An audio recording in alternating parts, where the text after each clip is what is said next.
Hi friends. अभी तक हम लोगों ने पढ़ाया था मैनेजमेंट की डेफिनेशन, मैनेजमेंट के फीचर, मैनेजमेंट की इंपॉर्टेंस और मैनेजमेंट का लेवल ऑफ मैनेजमेंट। अब हम पढ़ाने जा रहे हैं कि मैनेजमेंट है क्या। क्या मैनेजमेंट आर्ट है, या मैनेजमेंट साइंस है, या मैनेजमेंट प्रोफेशन है। अगर हमें समझना है कि मैनेजमेंट साइंस है कि नहीं, तो हमें देखना पड़ेगा साइंस क्या है। तो अगर हम देखते हैं कि साइंस क्या है, तो साइंस एक सिस्टमैटिक बॉडी ऑफ नॉलेज है। मतलब साइंस में जो भी बातें बताई जाती है, जो भी टॉपिक पढ़ाया जाता है, उसका नॉलेज एक सिस्टमैटिक वे में लिखा होता है। सिमिलर इन अ मैनेजमेंट, जो भी टॉपिक आप पढ़ोगे सिस्टमैटिक वे में पढ़ोगे, तो मैनेजमेंट का ये फीचर साइंस से बिल्कुल मिलता जुलता है। दूसरा लिखा हुआ है principle based on experiment. Science के जितने भी प्रिंसिपल हैं उनके ऊपर कोई ना कोई एक्सपेरिमेंट हुआ है, फिर जाके उन प्रिंसिपल को अपनाया गया है। मैनेजमेंट में भी जितने भी प्रिंसिपल हैं, जो कि आप सेकंड चैप्टर में पढ़ोगे, जैसे डिवीजन ऑफ वर्क, कि किसी भी काम को अगर बांट दिया जाए तो वो काम जो है ज्यादा आसानी से और ज्यादा एफिशिएंसी से हो सकता है। फैटिग स्टडी, अगर आप लगातार काम करते रहोगे तो कितने देर बाद आपको रेस्ट लेना चाहिए, और वो रेस्ट कितने देर का लेना चाहिए, ये फैटिग स्टडी में आता है। इन सब चीज के ऊपर एक्सपेरिमेंट किया गया है, फिर जाकर इन पर लागू किया गया है। तो दूसरा फीचर है साइंस का, वो भी मैनेजमेंट के साथ मैच करता है। तीसरा जो फीचर है साइंस का, कि इसके जो प्रिंसिपल होते हैं उनकी यूनिवर्सल वैलिडिटी होती है। मतलब उनको हर जगह एक्सेप्ट किया जाता है, उनका आउटकम हमेशा एक जैसा रहता है, आउटकम वैरी नहीं करता है। जैसे कि हम बोलते हैं H2O, जो कि वाटर का फॉर्मूला है। ये बताता है कि दो हाइड्रोजन और एक ऑक्सीजन एटम मिलकर, हाइड्रोजन के दो एटम और ऑक्सीजन का एक एटम मिलकर वाटर बनाता है, कंपाउंड वाटर बनाता है। तो हर बार ऐसा ही होगा, जब भी आप दो हाइड्रोजन के एटम और एक ऑक्सीजन का एटम लेंगे तो वाटर फॉर्म होगा। इसका मतलब वाटर नाम का मॉलिक्यूल बन जाएगा। इसका आउटकम हमेशा सेम रहेगा। यूनिवर्सल वैलिडिटी का मतलब हर सिचुएशन पे लागू होता है।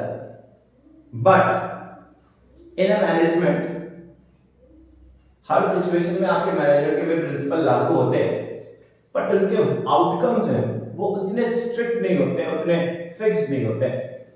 उनमें थोड़ा बहुत वेरिएशन आ जाता है, because they are related with human behaviour. That's why outcome में जो है थोड़ा बहुत डिफरेंशिएशन होता है। तो लास्ट वाली जो फीचर है वो पूरी तरीके से मैच नहीं होती है। इस वजह से ये पूरी तरह से मैच नहीं है, तो आप मैनेजमेंट को इन एग्जैक्ट साइंस बोल सकते हो, प्योर साइंस नहीं है। Management is not pure science, पूरी तरीके से साइंस नहीं है, क्योंकि लास्ट वाला फीचर मैच नहीं कर रहा था। दूसरा लिखा हुआ है मैनेजमेंट एज एन आर्ट। क्या मैनेजमेंट आर्ट? अगर वो साइंस नहीं है पूरी तरीके से, तो क्या मैनेजमेंट आर्ट है? तो मैनेजमेंट आर्ट है कि नहीं है, इसके लिए आपको देखना पड़ेगा कि आर्ट क्या है। आर्ट में भी बोलता है एग्जिस्टेंस ऑफ थ्योरेटिकल नॉलेज। इसका पहला फीचर होता है किसी भी चीज को आर्ट होने के लिए उसमें थ्योरेटिकल नॉलेज होना चाहिए। तो yes, in the same way in management there is a theoretical knowledge, जो कि हम लोग पढ़ रहे हैं। थ्योरेटिकल नॉलेज है, मैनेजमेंट की बुक्स है। तो पहला फीचर पूरी तरीके से मैच हो जाता है। दूसरा फीचर है बोलता है पर्सनलाइज्ड एप्लीकेशन। इसका मतलब है जब भी कोई भी व्यक्ति किसी भी आर्ट को सीखता है, सभी लोग एक ही तरह की थ्योरी पढ़ते हैं, बट जब उसे वो अपनी पर्सनल लाइफ में अप्लाई करते हैं तो उनका तरीका अलग अलग होता है। जैसे हम सभी टीचर्स ने बीएड नाम का कोर्स किया है, जो टीचर बनने के लिए करना पड़ता है, लेकिन जब हम पढ़ाने जाते हैं तो हमारे पढ़ाने का तरीका अलग अलग होता है। इसी को बोलते हैं पर्सनलाइज्ड एप्लीकेशन। जब कोई ड्राइंग नाम का सब्जेक्ट पढ़ता है, थ्योरी सब सेम वे में पढ़ते हैं, पर सबके ड्राइंग बनाने का तरीका जो होता है वो अलग अलग होता है। तो यहां पर बताया personalised application in a management also everyone study the same theoretical knowledge but all manager applies their knowledge in a different way. सभी लोग अपने नॉलेज को अलग अलग तरीके से एप्लीकेबल करते हैं। तो ये जो आर्ट का फीचर है मैनेजमेंट से पूरी तरीके से मैच करता है। तो इसको हम टिक कर देते हैं कि ये दोनों ही फीचर मैच कर रही हैं। अगर तीसरी फीचर भी मैच कर गई तो हम मैनेजमेंट को एक फुल फ्लेज आर्ट बोल सकते हैं। तीसरा फीचर क्या है? तीसरा फीचर लिखा होगा based on practice and creativity. Art जो बोलता है कि जितना ज्यादा आप प्रैक्टिस करोगे किसी भी आर्ट को उतने ज्यादा आप क्रिएटिव हो जाओगे। अगर कोई व्यक्ति कील को दीवार पे ठोक रहा है, हिट कर रहा है, तो सबसे अच्छे तरीके से वही हिट कर पाएगा जिसने उसको सबसे ज्यादा बार किया। मतलब जितना ज्यादा आप प्रैक्टिस करो, कोई पियानो उतना अच्छा बजा रहा होगा जो जितने ज्यादा बार प्रैक्टिस किया हो। कोई गिटार ज्यादा अच्छा बजा रहा है, इसका मतलब उसने ज्यादा बार प्रैक्टिस की। ज्यादा बार प्रैक्टिस करने से क्रिएटिविटी भी आपके अंदर आ जाती है। तो बताया कि आर्ट में जितना ज्यादा आप प्रैक्टिस करोगे उतना ज्यादा क्रिएटिव होते जाओगे। In a same way management, if you have practiced so many times your ideas, then you will be creative person in management too. Management में भी अगर आप बहुत ज्यादा प्रैक्टिस करते हो तो आप भी क्या बन जाते हो? क्रिएटिव बन जाते हो। ये तीनों ही फीचर जो है मैनेजमेंट की आर्ट के साथ पूरी तरीके से मैच करती है। तो आप बोल सकते हो मैनेजमेंट इज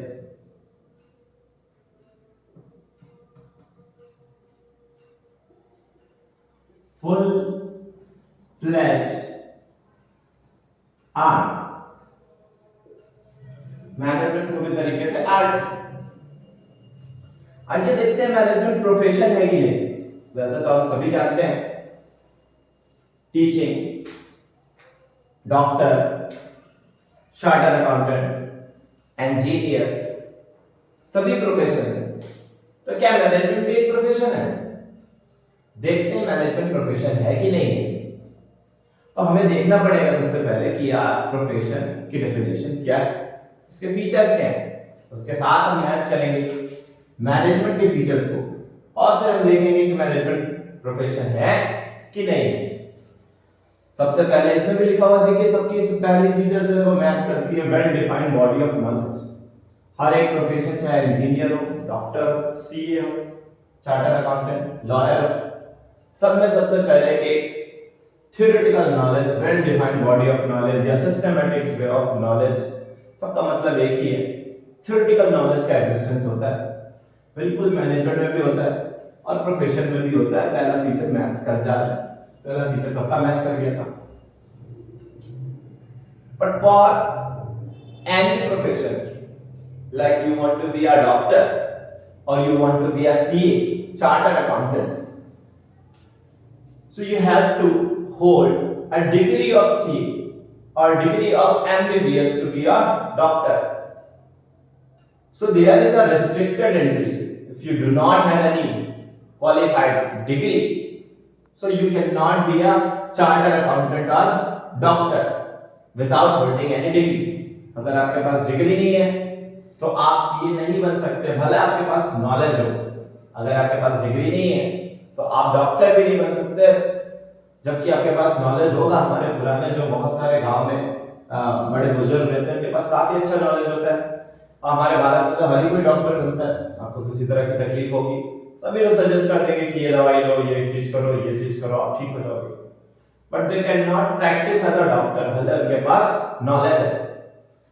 किसी भी प्रोफेशन को रन करने के लिए आपके पास डिग्री होना जरूरी है। But for management, for to be a manager, अगर आपके पास डिग्री नहीं भी है तो आप मैनेजर बन सकते हो। मेरे पास एमबीए की डिग्री नहीं है बट मैं अपने एजुकेशनल इंस्टीट्यूशन का मैनेजर बन सकता हूं, मुझे कोई रोक नहीं सकता टू बी अ मैनेजर, जबकि मेरे पास कोई डिग्री नहीं है। मुकेश अंबानी के फादर थे धीरूभाई अंबानी, रिलायंस कॉर्पोरेशन जिनकी है उनके पास कोई डिग्री नहीं थी, but he was a manager in his company. तो you have to hold a degree. तो यहाँ पे ये फीचर मैच नहीं करती। मैनेजर आप बन सकते हो without holding any degree, but बाकी प्रोफेशन में आप नहीं जा सकते विदाउट होल्डिंग एनी डिग्री। फिर प्रोफेशनल एसोसिएशन, किसी भी प्रोफेशन का एक रिप्रेजेंटेटिव एसोसिएशन होता है। जैसे सीए का होता है ICAI, Indian institute of charter accountant, ऐसे करके कुछ है नाम। इसी तरह से आपका मेडिकल प्रोफेशन का भी एक एसोसिएशन होता है, लॉ का भी होता है, बार काउंसिल ऑफ इंडिया में भी। तो आपको अगर आप उस प्रोफेशन से जुड़े हुए आप सीए हो तो आपको आईसीएआई का मेंबर बनना पड़ता है। इसी तरह से मैनेजमेंट का भी है एआईएमए शायद तक, all India management association. But CA बनने के लिए आपको जैसे आईसीएआई से जुड़ना पड़ता है, but to be a manager आपको एआईएमए से जुड़ने की जरूरत नहीं है। It is not compulsory to be a member of AIMA if you want to be a manager. तो ये प्रोफेशनल एसोसिएशन नाम का जो फीचर है वो भी मैनेजमेंट से मैच नहीं करता। आपको मैनेजर बनने के लिए किसी एसोसिएशन से जुड़ने की जरूरत नहीं है। एथिकल कोड ऑफ कंडक्ट ये बताता है कि हर एक प्रोफेशन, जो सीए है या इंजीनियरिंग है या डॉक्टर है, उनके कुछ रूल्स एंड रेगुलेशन होते हैं। जब आप प्रोफेशनल एसोसिएशन से जुड़ोगे तो वो बताएंगे कि ये कोड ऑफ कंडक्ट है जिसको आपको फॉलो करना जरूरी है, मस्ट है। If you will not follow these rules and regulation, your membership can be cancelled. लेकिन मैनेजर को इस तरह के कोई भी कोड ऑफ कंडक्ट एआईएमए के फॉलो करना जरूरी नहीं है और उनका मेंबरशिप कैंसिल नहीं होगा, क्योंकि उनको मेंबरशिप लेने की जरूरत ही नहीं है, प्रोफेशनल एसोसिएशन से जुड़ने की जरूरत नहीं है, तो उनके रूल भी फॉलो करने की जरूरत नहीं है। तो आप देख रहे हो बहुत सारे फीचर्स जो हैं प्रोफेशन के वो मैनेजमेंट में मैच नहीं करते हैं। लास्ट है सर्विस मोटिव। हर एक प्रोफेशन का मेन मोटिव होता है सर्विस देना सोसाइटी को, टीचिंग का भी, डॉक्टर का भी, इंजीनियर का, लॉयर का। तो वो जो रेम्यूनरेशन लेते हैं, वो जो रिटर्न लेते हैं, उसको फीस बोलते हैं, प्रॉफिट नहीं बोलते हैं। हालांकि हमारे मैनेजमेंट का भी मेन मोटिव प्रॉफिट कमाना है, लेकिन सोशल ऑब्जेक्टिव भी था, तो सर्विस मोटिव मैनेजमेंट का भी बोल सकते हैं, ये मैच करता है। तो first and last feature match करती है, बाकी की फीचर्स मैच नहीं करती। कंक्लूजन में आप बोल सकते हो कि मैनेजमेंट प्रोफेशन नहीं है, it is not a profession.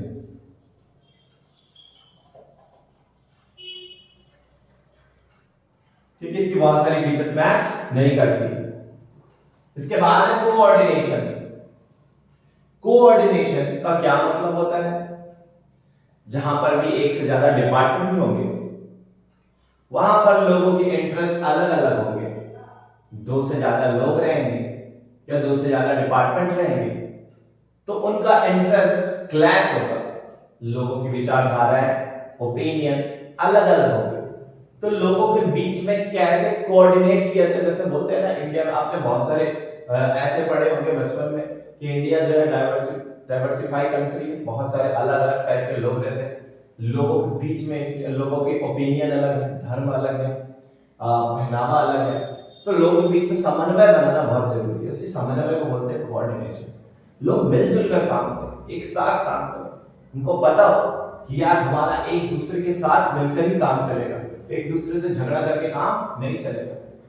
तो अलग अलग डिपार्टमेंट के बीच में हार्मनी स्टैब्लिश करना, खुशनुमा व्यवहार स्टैब्लिश करना इज कॉल्ड कोऑर्डिनेशन, ताकि जो बिजनेस का गोल था वो अचीव हो सके। कोऑर्डिनेशन में आपको बताना है सबसे पहले, it integrates group effort. Group effort का मतलब होता है यहाँ पे कि कोऑर्डिनेशन जो है वो इंडिविजुअल एफर्ट नहीं होता। कोऑर्डिनेशन का हम लोगों ने नोट्स में मतलब लिखा हुआ है, the need for coordination is felt when the group effort is needed. एक लोग अगर काम कर रहे हैं तो वहां पे कोऑर्डिनेशन की कोई भी जरूरत नहीं, एक आदमी अपने आप से तो लड़ेगा नहीं। तो it is only needed when there is a need of group effort. In short, it can be said that coordination is related to group effort, not an individual effort. Individual effort नहीं है. जब भी group effort की जरूरत होगी तो coordination की जरूरत पड़ती है. फिर लिखा है इंश्योर्स यूनिटी ऑफ एक्शन, क्योंकि कोऑर्डिनेशन बताता है यार मिलजुल कर काम करने से ही काम बनेगा. तो जब यहाँ पर हम लोग काम करते हैं तो अपने आप ही वेरियस डिपार्टमेंट के बीच में, वेरियस पर्संस के बीच में यूनिटी एस्टैब्लिश होने लगती है. फिर लिखा है it is a continuous process. ऐसा नहीं होगा कि आपने एक बार कोऑर्डिनेशन एस्टैब्लिश कर लिया और वंस फॉर ऑल वो चलते जाए. आपको बार-बार कोऑर्डिनेशन एस्टैब्लिश करना पड़ेगा with planning, with organising, with directing, controlling, with everything. It is pervasive, yes it is pervasive, like management was pervasive, which will be applicable on business and non-business sphere. यानी किसी playground पर भी ये लागू होगा, business enterprises पे भी लागू होगा, एजुकेशनल इंस्टीट्यूशन पे भी लागू होगा. जहां पर भी एक से ज्यादा डिपार्टमेंट है वहां पर कोऑर्डिनेशन एप्लीकेबल होता है. रिस्पांसिबिलिटी ऑफ ऑल मैनेजर, ये काफी बार क्वेश्चन पूछ लेता है कि कोऑर्डिनेशन एस्टैब्लिश करना किसका काम है, टॉप लेवल का, मिडिल लेवल का कि लोअर लेवल का. तो कोऑर्डिनेशन एस्टैब्लिश करना सारे मैनेजर का काम है. सब अपने अपने स्टेज पे वेरियस डिपार्टमेंट के बीच में कोऑर्डिनेशन एस्टैब्लिश करते हैं. बट अगर लेवल ऑफ मैनेजमेंट का क्वेश्चन है और वहां लिखा हो कि कोऑर्डिनेशन एस्टैब्लिश किया जाता है तो वो मेन काम होता है मिडिल लेवल मैनेजर का.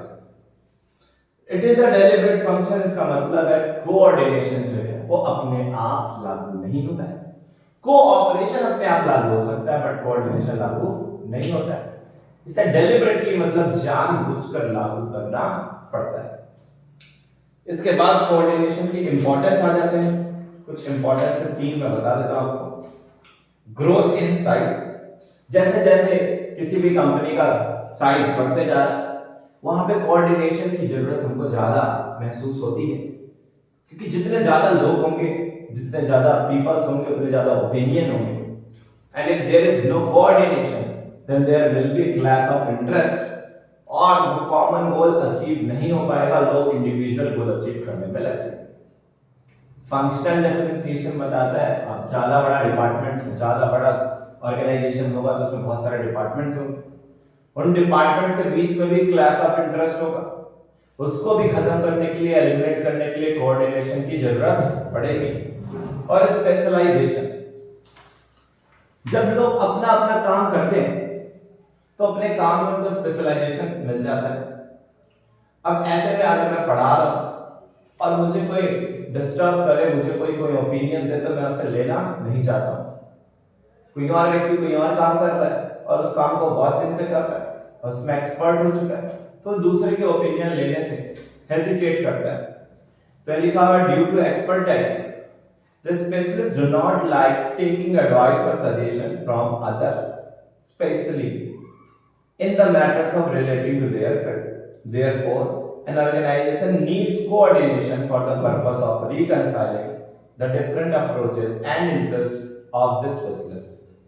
इसलिए अगर स्पेशलिस्ट से कुछ गलती हो जाए तो उनको कोऑर्डिनेशन करना मतलब बताना, वो एक्सेप्ट करें लोगों की बातें, कोऑर्डिनेशन की जरूरत पड़ती है. मतलब ऑल द ऑल ये बताना चाह रहा है कि जब ग्रोथ साइज का बढ़ता है, जब किसी भी बिजनेस एक्सपांड करता है, लोग बढ़ते हैं, डिफरेंट डिपार्टमेंट्स बढ़ते हैं, लोग को स्पेशलाइजेशन मिल जाता है अपने चीजों में, तो वहां पे कोऑर्डिनेशन की बहुत ज्यादा जरूरत पड़ती है.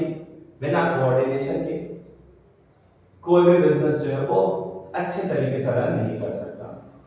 तो यहाँ पे हम लोगों ने ये बता दिया. ये जो था आपका टॉपिक बड़ा इंपॉर्टेंट था, management as an art, profession और साइंस. कोऑर्डिनेशन के फीचर्स इंपॉर्टेंट हैं, आप इंपॉर्टेंस भी पढ़ सकते हैं. इंपॉर्टेंस से केस स्टडी नहीं आता है, फीचर से केस स्टडी ज्यादातर आते हैं. और ये मैनेजमेंट प्रोफेशन है, साइंस है कि आर्ट है, उससे केस स्टडी आती है. बेहतर आशा करता हूँ कि आपको लेक्चर अच्छा लगा होगा. अच्छा लगे तो आप इसे सब्सक्राइब करें और वीडियो को लाइक करें. Thank you.